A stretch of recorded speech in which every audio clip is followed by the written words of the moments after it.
বাংলাদেশি হিসাবে যদি মাসে ৬,০০০ টাকা কামাইতে না পারেন আপনি দরিদ্র পাশে আছেন। আসল কথা হচ্ছে মূল সমস্যা হচ্ছে আমাদের কর্মসংস্থান।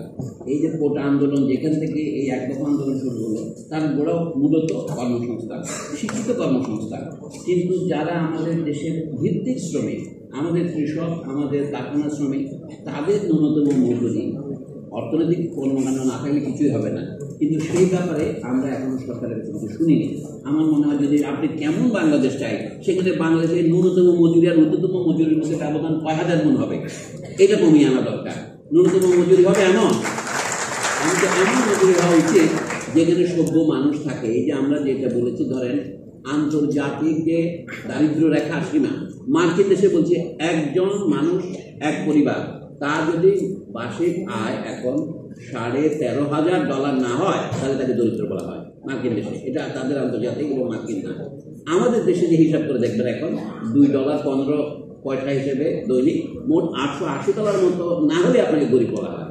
কিন্তু এই যে বিশাল ব্যবধান, তাকে বলবে কি একটা বলতে পার্চেজিং পাওয়ার পেরিটি বলে একটা কথা আছে, বাংলাদেশের জিনিসের দাম সস্তা, সুতরাং এটা দিয়ে আপনি 5 গুণ কিনতে পারেন। তা 880-কে 5 দিয়ে গুণ করেন, এটা ধরেন আপনার $4,000 হবে।